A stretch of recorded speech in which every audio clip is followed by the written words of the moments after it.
So the big news coming out, well, it's not really big news, but basically the story coming out this week, Vince McMahon basically had, well, he reportedly had a fit backstage. He got very upset, um, with how a lot of these big guys, how they're wrestling and just the way they are.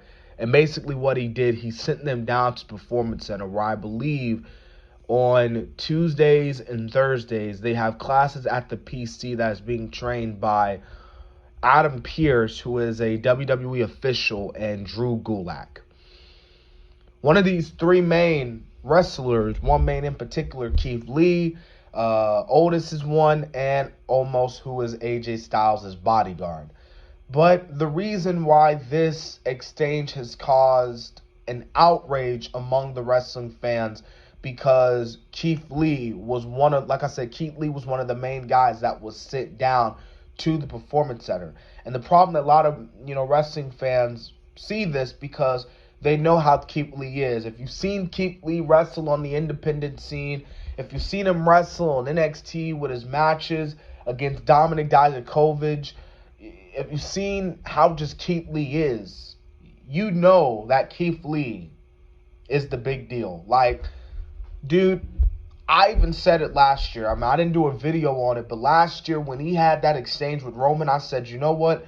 This dude's going to be I'm telling you, this kid's going to be very big someday. He's going to be big. He's going to be a very big star. He's going to be a very top babyface in the company. And then a few months later, he has a huge exchange with Lesnar at the Royal Rumble, to the point where Lesnar even sold it. He sold it well. And Lesnar doesn't really do that for a lot of people.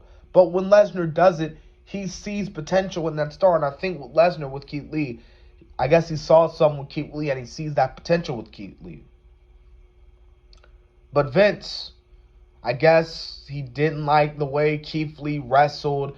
I think he even reportedly said that he doesn't really see anything in Keith Lee. Like, he wants Keith Lee to wrestle this big man persona. And we all know that what separates Keith Lee from these big men, other big men like Big Show and Mark Henry, that he doesn't do body slam and body slam and body slam all the effing time. He does dives, he does flips, he does things that a normal big man cannot do. The Undertaker you've never seen in the 30 years that The Undertaker has wrestled in wrestling, well, actually 32 something years, you've never seen The Undertaker do a suicide, well, he did a dive outside the ring, but you never saw him do a tope callaloo or a 450 splash or just something like that. But Keith Lee, I'm not saying he could do a 450, but then again, as Beth Phoenix would call, I believe she said, he defines the law of physics. I wouldn't be surprised if I do see him pull off a 450 one day. He pulled off a moonsault, so I wouldn't be surprised if he pulls off a 450. But the thing that I'm trying to make here is that, well, my opinion is that, yes, I do believe Keith Lee is talented. I do believe that Keith Lee could be a star if they book him right. But, as of now, ever since he left NXT, he has not been, in my opinion, he has not felt special. As a matter of fact, Keith Lee, since the moment he debuted on Monday Night Raw, he felt stale to me. And he came out with that stupid theme song. But then again, there was nothing the WWE could do. Something with the music department. I believe it was, Code Red, some music department that the WWE had. And they took Keith Lee's original theme song away, so Keith Lee couldn't use it.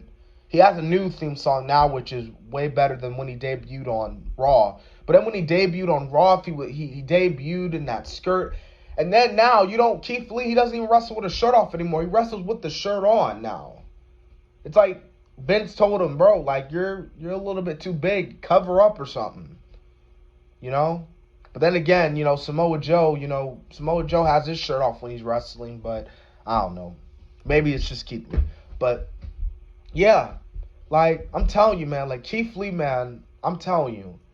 And even Triple H saw star potential in Keith Lee, to the point that he made Keith Lee the first double champion in NXT history. The first man in NXT to hold the North American Championship and the NXT Championship at the same time. The problem with that reign was that he ended up being nothing more than a transitional champion, but then again, Karrion Kross was having his own reign, and he was dominant, and as much as I hate to say this, Karrion did deserve to win the championship. When he first debuted, I was like, yeah, put the NXT title on him already. But anyways, back to the real subject at hand here. I don't want to make this video too long. They're sending Keith Lee to the Performance Center. Now, I will say this. Isn't a little bit weird that Keith Lee, and it's stupid that Keith Lee's going to these Performance Center, literally taking training classes when we all know the dude can perform? Yes. But the thing is here, the WWE cannot do house shows. These wrestlers are not wrestling 300 nights a year to where they do these live events, and then that's when Vince sees, okay, so let's see what type of reaction this superstar gets. Let's see how this superstar, can do what he can do. Let's see if he got what it takes to be that star that we need. Let's see if he can gum up and grasp at an imaginary brass ring but let's be real, there is no imaginary brass ring. Because like CM Punk said in that Pipe Bomb promo, it's completely imaginary. But the thing that I'm trying to say here is that with no house shows, these wrestlers are only wrestling on their designated shows. If you're wrestling on Raw, you don't wrestle again till that next Monday. If you're wrestling on Friday Night SmackDown, you're wrestling on Friday nights, and you don't wrestle again until the very next episode. Unless you're not booked, and I guess you just don't wrestle. You show up, and I guess you're in a backstage segment. But Keith Lee, so with Keith Lee not wrestling on no house shows, it's like Vince is like, well, he can't get a reaction because there's no crowds. And let's be real, is he really getting a reaction from the Thunderdome? It's something. And trust me, the Thunderdome is better than just an empty effing arena. Let's be real here. But, it's crazy, man. And then again, Keith Lee, like, I don't know, some people even said that, when Keith Lee did that spot, that Tope Kalalo, and he hit his head, like he hit his neck or something, and, it was like a little botch there, I don't know. But, I think one of the main problems that I think Keith Lee needs to work on is his promos. Like, his promos, the way he talks, even when he was talking to Orton and he gave that promo, he just sounded so intellect. So like this is how Keith Lee sound. Like no joke. This is how Keith Lee sound. Hello, Randy Orton. My name is Keith Lee, and you are bashing in the glory of the first double NXT champion, Keith Lee. Let me tell you something. What a great Keith Lee promo was when he called out, and I think this was after what Karrion Kross did to Dominik Dijakovic. When Keith Lee came to the ring and he just completely, when he went on that fire promo talking about Kross, I'm calling you out, I want you one-on-one, step into this ring and I'm gonna whoop your, you know what. So yeah, so Keith Lee, those promos, man, he still needs to work on it. And like Vince said in that Chronicle, man, he needs to make, well, I don't want to sound like a Vince mark here, but you get what I'm saying here. So Keith Lee has the tools. He just needs, and I think one of the wrestlers on Twitter, they said something. I don't know who said it. Someone can correct me in the comment section, but they basically said just because you're the best in the world doesn't mean that you just can't, you can't pull Allen Iverson and say, okay, well, I'm the greatest. I don't need to practice, basically. Keith Lee, and trust me, and I think, and this is my own theory, and this is my personal opinion, I think the reason why Vince, and hopefully this thing turns out to be true, I think the reason why Vince is sending, especially Keith Lee, back to the Performance Center, because he sees Keith Lee as a star. He sees Keith Lee as that huge potential babyface that can take down someone like a Brock Lesnar, like a Drew McIntyre, can potentially win a Royal Rumble and a WWE Championship. And, Vince sees that and he wants to push Keith Lee, but Keith Lee has to work. And like Vince said in that Chronicle, Keith Lee has to make him believe. Like, convince me. I'm Vince McMahon, you're Keith Lee. Convince me. Why should I push you? Why should I give you a main event spot? Why? Convince me. But then again, seeing the reactions that Keith Lee has gotten with crowds being here clearly shows that, he got what it is. But it is what it is, man. Because here's the thing, man. And here's what we all need to stop doing, man. And I know this video is 10 minutes. I'm sorry about that. But we can't keep thinking every single dirt sheet is true. You know what I mean? Like we need to stop doing that. Anyways, people, subscribe to the channel. It's your boy DC Wrestling. I'm thinking about coming out with a video. I'm gonna upload this video. It is Wednesday. It is Tuesday, so I'll get this video out Wednesday.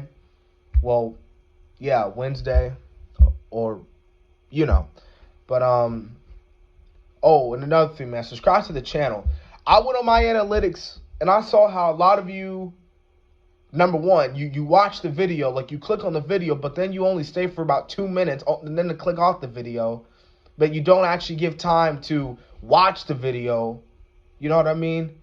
But you spent 2 hours watching Woke Culture's live pay-per-view review, but you know, I don't know. Maybe it's just me. I don't know. Maybe I'm just a shitty YouTuber. But I'm working here. Like I'm working. I'm giving out my opinions. You know what I mean? Anyways, I don't want to drag this out like a 3-hour episode of Monday Night Raw. And I thought this was funny.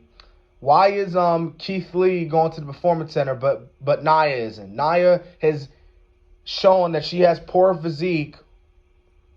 She's bad in the ring. She's bad on the mic. She's not that safe in the ring. Let's be real here. Shouldn't she go back to the Performance Center instead of chewing her out? Shouldn't she be going back to the Performance Center with Keith Lee, with Otis, with Omos? Shouldn't she be taking classes too? That's what people are saying. That's what everyone said. That wasn't me. That was on the website. So I'll see y'all later. Y'all have a good night, man. Stay up.